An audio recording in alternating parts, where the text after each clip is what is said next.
पहला कारोबारी सत्र और सबसे पहले विदेशी बाजार के संकेत आपको बता देते हैं। एशियाई बाजार की शुरुआत पहले देख लेते हैं किन लेवल्स पर एसजीएक्स निफ्टी फिलहाल कर रहा है ट्रेड। यहां पर 90 अंकों की बढ़त फिलहाल आप देख पाएंगे। 14,800 के स्तर पर यहां कामकाज देखने को मिल रहा है। वहीं हांगकांग के बाजार में भी अच्छी बढ़त के साथ करीब 100 अंकों की ऊपर की तेजी हम देख रहे हैं। हालांकि निक्केई में एक बार 120 अंकों की कमजोरी भी देखी जा चुकी है। वहीं डाउ फ्यूचर्स की अगर बात करें करंट लेवल्स पर डाउ फ्यूचर्स में लाल निशान के साथ करीब 52 अंकों की गिरावट देखने को मिल रही है। लेकिन शुक्रवार के ट्रेडिंग सेशन में अमेरिकी बाजार में जोरदार तेजी देखने को मिली।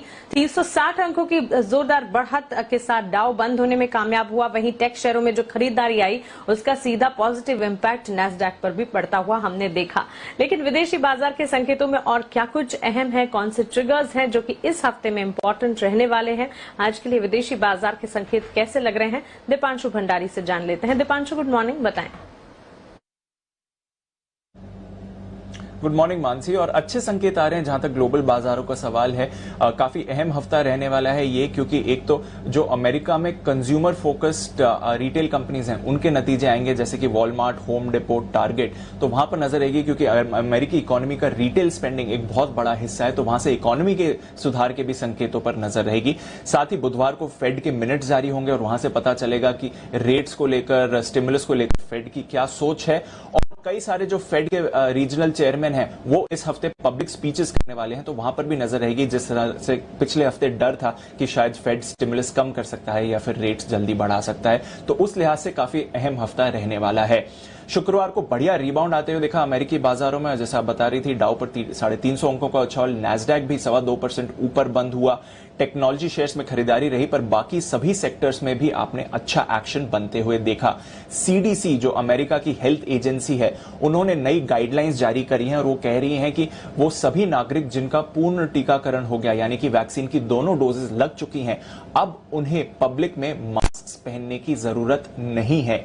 तो ये एक बड़ा संकेत आते हुए दिख रहा है और इसकी वजह से हमने देखा कि इकोनॉमी से जुड़े सेक्टर्स में आपने अच्छा एक्शन अमेरिका में बनते हुए देखा। स्पेशली जो एयरलाइन शेयर्स हैं, क्रूज शेयर्स हैं, होटल स्टॉक्स हैं, हॉस्पिटैलिटी इंडस्ट्री के शेयर्स हैं, वहां पर अच्छी खरीदारी आपने बनती हुई देखी है।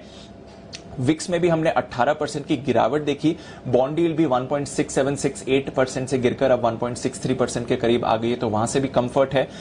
अप्रैल के रिटेल बिक्री के आंकड़े आए थे और इन्होंने थोड़ा निराश किया है, तो इस लिहाज से देखें तो कमजोर डेटा था, पर उससे भी बाजार इसलिए खुश हुआ कि फिर एक और संकेत आता है कि शायद फेड जल्दी रेट्स नहीं बढ़ाएगा। यूएस बाजार वैसे पिछले हफ्ते हमने देखा कि जब भी मूव्स आई, बड़ी मूव्स आई, पर एंड ऑफ द डे 1% से 1.5% डाउ और S&P 500 गिरे हैं पिछले हफ्ते। वहीं नैस्डैक में 2.25% की गिरावट देखी अगर आप वीकली बेसिस पर देखें। यूरोप के बाजारों में अच्छी तेजी का माहौल रहा। फ्राइडे को भी 1.5% तक की तेजी आती हुई दिखी। तेल में 2.5% का उछाल देखा और ब्रेंट पर नजर डाली, अभी $69 के करीब आते हुए दिख रहा है।